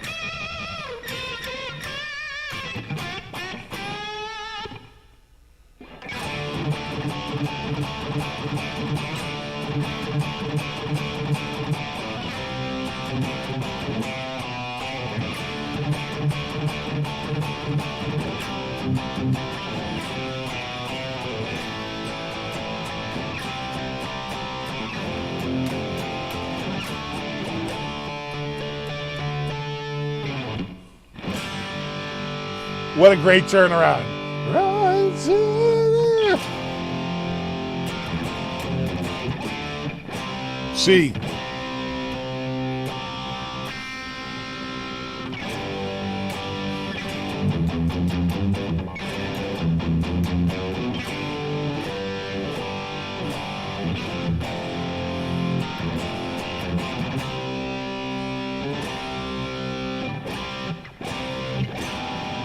I almost feel it like it does that.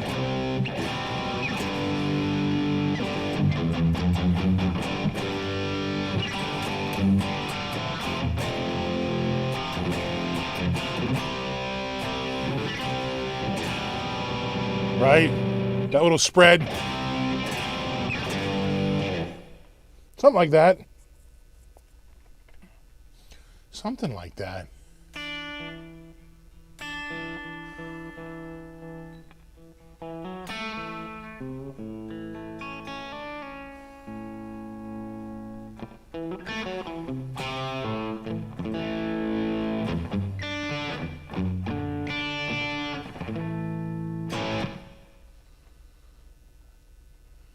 Oh, is it?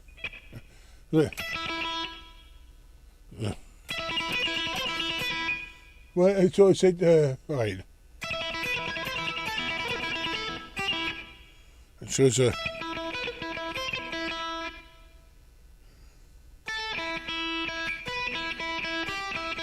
So 127853. Right.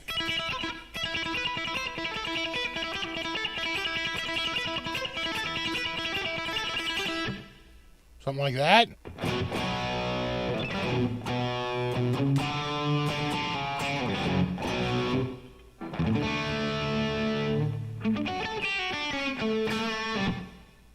Five.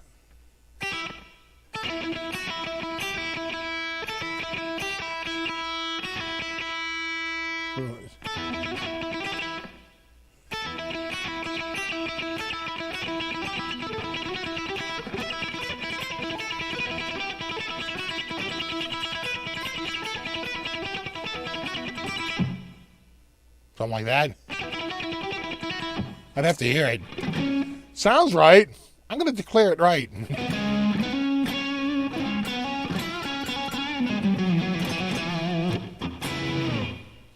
See you, Bobby.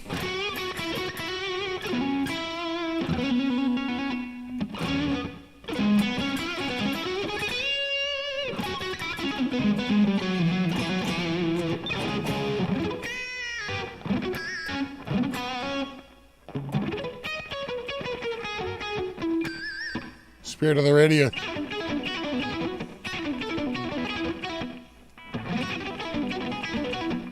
You know what I'm saying? It's like I never get that one.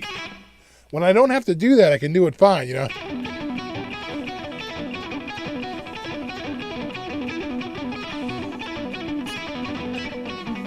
Yeah. I actually need a thicker neck.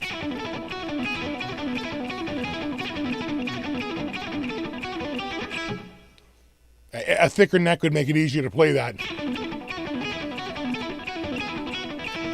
But he's really going, right. That little extra, it screws me up.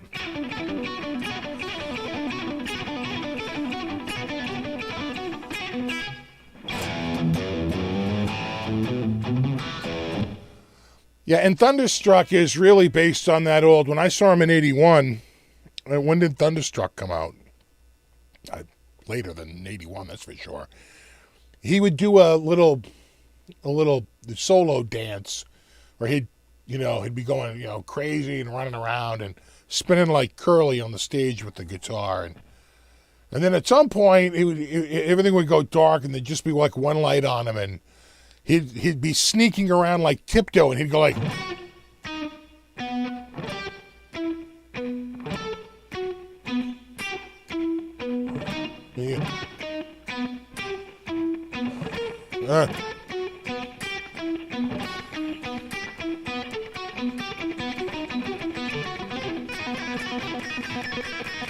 Yeah.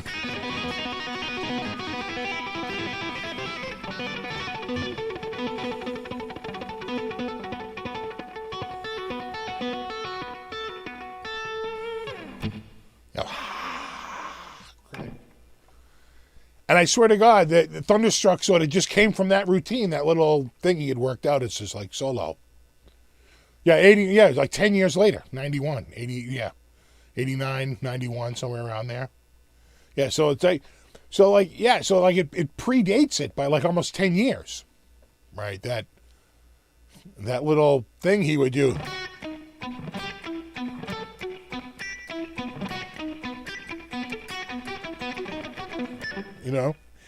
And it just sort of became,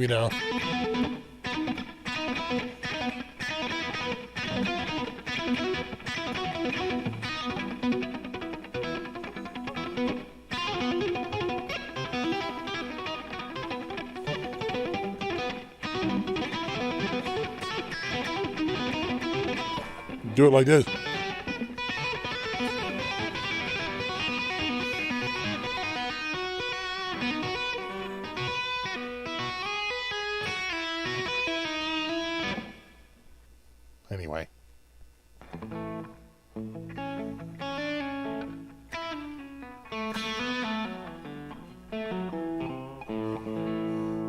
Yeah, I broke out the SFB. Sure. Sure. I've been playing this guitar a lot lately because I love the strat of this neck pickup.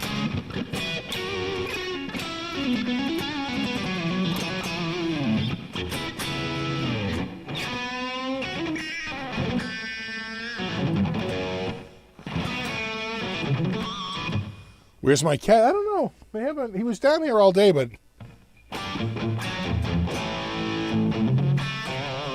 must be too noisy.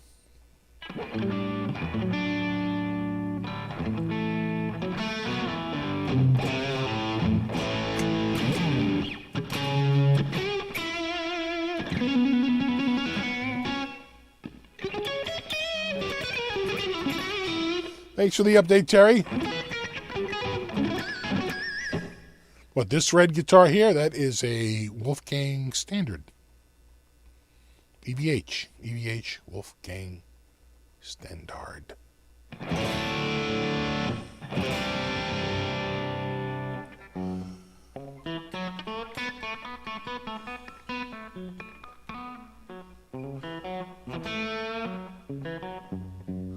Yeah, I know. Get the SG and hear that again. I know. God, I want to. I tell you, I've been dreaming about that SG. It's going to happen.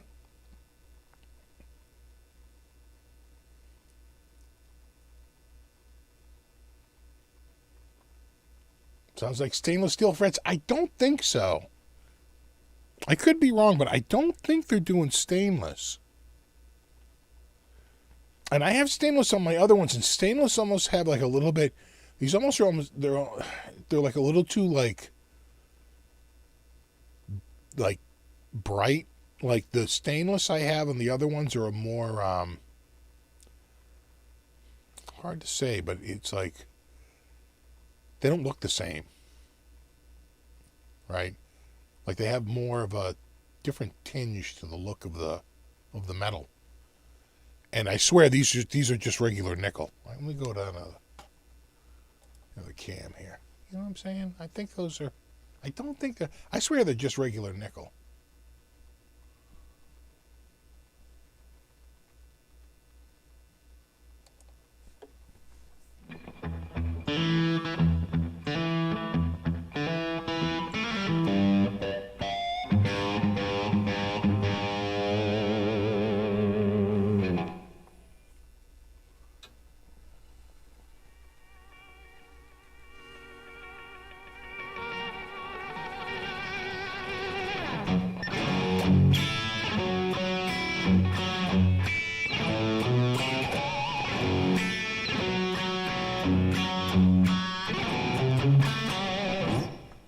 I got my eye on a Charvel HSH Army Drab. Nice one. For $650, should I pull the trigger? Yeah, you know, that's not a year ago. I would have said like, oh, hold off. I bet you could get it for $100 cheaper. But no, that's actually a pretty good price. Prices are up. Stock is way down. Prices are way up. Just across the board. Stock is so low right now. Used stock pretty much everywhere.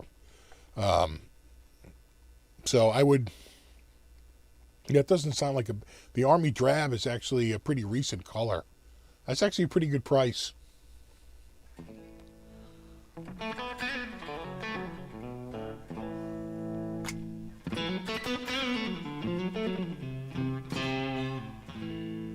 Have you heard of Barlow guitars? I don't think so, Landon.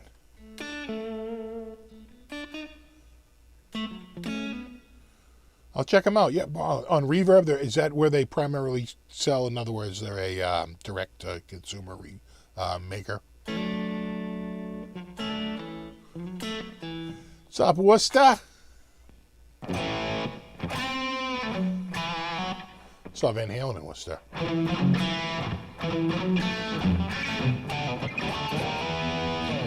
I'll put a magnet on them? Oh, you know, I might have a magnet close by. Let me see. Do I have a magnet close by? Let me look. Anything magnetic?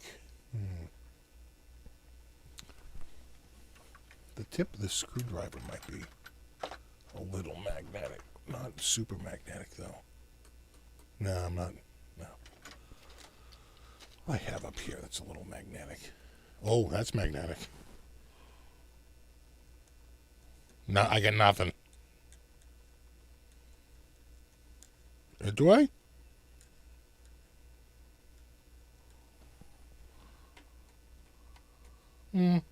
This doesn't have a very... I'll get a better magnet. Because I think I am feeling a little something. Well, you know what? Just float it over it. Yeah. When I float it straight down, it pulls to it. The magnetic.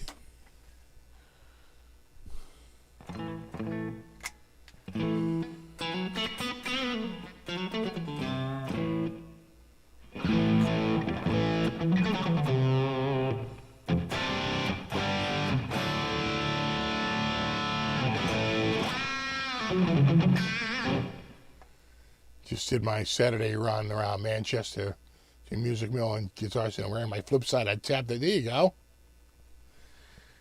Yeah, that's right. Music. That's right. Music Mill. I forgot about them. And Guitar Center's up there.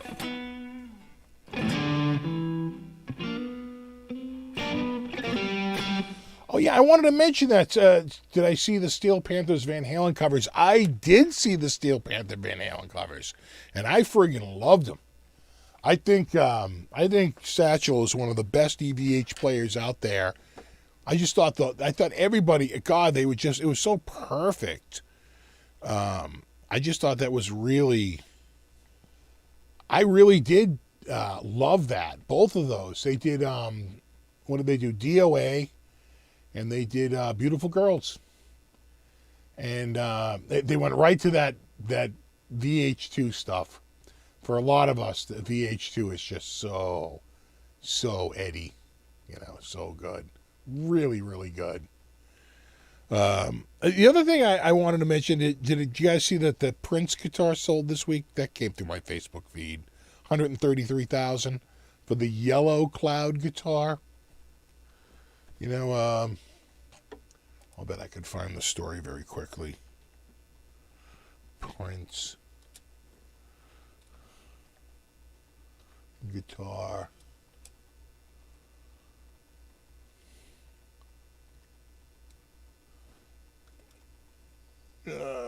Sells. Yeah. Prince-owned Cloud guitar sells for $133 at auction. Let me see if I can bring that up. Being estimated to fetch $60,000, it actually sold for an eye-watering $132,868. Wow. So who bought it? The guy from the was it the guy from who's that guy who buys all the guitar stuff? The guy who owns the Colts, the Indianapolis Colts. Who bought it?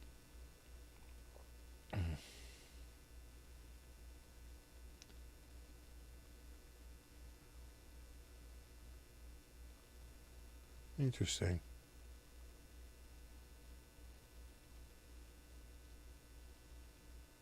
You say if they built by.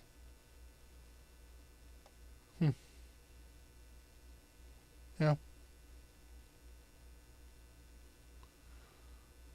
Oh, they also received material related to its construction, including the original clear plastic design sheet, plexiglass cutout. Oh, that's pretty cool.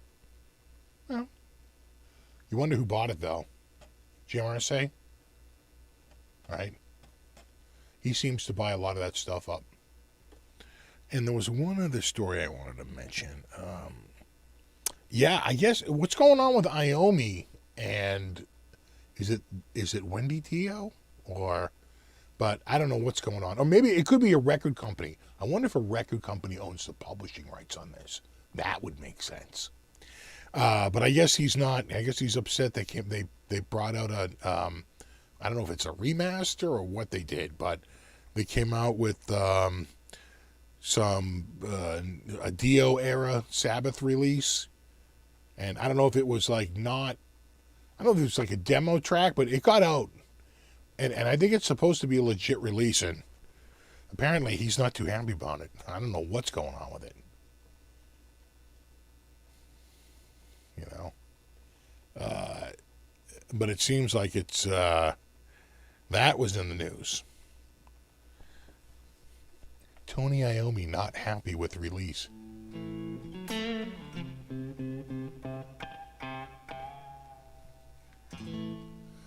All right, dudes. Well, we're almost wrapping it up here.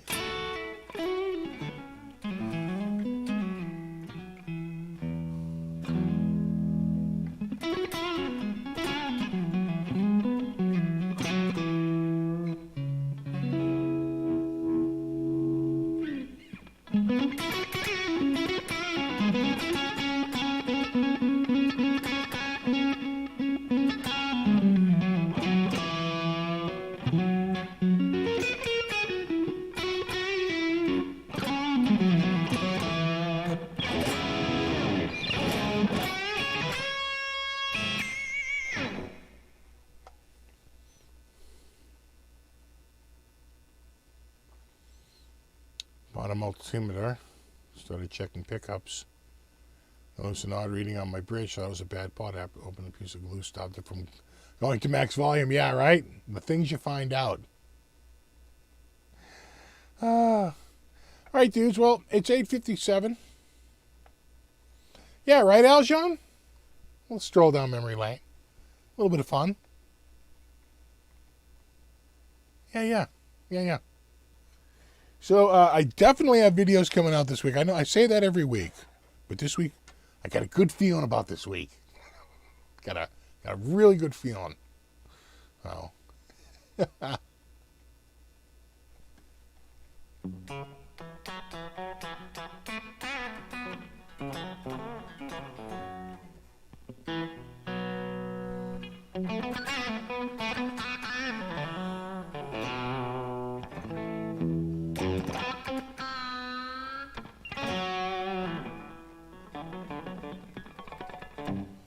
They hand that case big on you all. I will show you the scanner. The scanner, in fact, I'll do a video that shows the whole process. Chopping it, getting it to line up correctly. And then if you really want to do it correctly, you have to do it in batches. So you have to do all the color sheets that are in a section first. And then when it gets to that newspaper stuff and it's all black and white, switch to a black and white mode. It will look infinitely better. And if you wanted to print out a sheet, it would look like just like a perfect printout. But when you do like a color scan of the black and white page, it's filled with all kinds of gray and and the yellowing at the edge comes out. It looks perfect if you just scan it black and white. And if you set up the right settings on the scanner, you can quickly set up two presets, scan to color and scan to, black and white, and boom, they look amazing like every time. And then you will need Adobe Acrobat. You have to combine it all in Acrobat. So it's a bit of a process, but by the time you're done, you have a really good product that will, stand the test of time. Oh, thanks, FXDB. Thanks so much. The scanner doesn't flip pages. It does both sides at the same time. There's a reader on the bottom and a reader on the top. And you say, yeah, but what if the page is blank? It just discards it. If there's nothing on the page, it throws it out. It discards pages. And it'll even turn, if the page goes in slightly askew, it can recognize that, and it just straightens it out and makes it perfect every time. It's actually really good. And there's actually... they used to call it despeckle, but now they call it like anti-bleed through. And that just works wonders for just cleaning up the whole page and making it look. Because they basically use a little bit of logic to say, well, this is like this and the rest isn't. And, it sort of figures it out. It's pretty good. It's pretty damn good, I got to say. Like I said, I had the first one. I bought it in 2004 or 2005. And that thing was a workhorse. The only reason why I replaced it is I wore the rollers out of it. I could actually replace the rollers, but it wouldn't be worth it. I just said, you know what, I'm just going to get a new one. One that's, USB 3.0. And when you run in that top res, you really do need that 3.0 speed to get that much data out. And the files are big. You know, if you're doing max res, you're between, I don't know, 100 megs and 800 megs. A full color, 200 page magazine's probably 800 megs. And, you know, a mostly black and white magazine's probably closer to like 100 megs. So, but again, though, it always sounds big until it's 10 years from now. And then it sounds like a joke, right? So I don't worry about that stuff, because if anything I've learned, it's that storage gets infinitely cheaper year after year. So I'm not going to worry about it. There you go.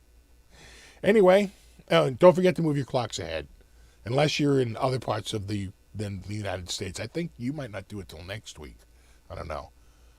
I might be an hour earlier next week from my European friends. We'll see. All right, dudes. I'll see you in a week. No, you rock. I'll see you in a week, and until then, rock on.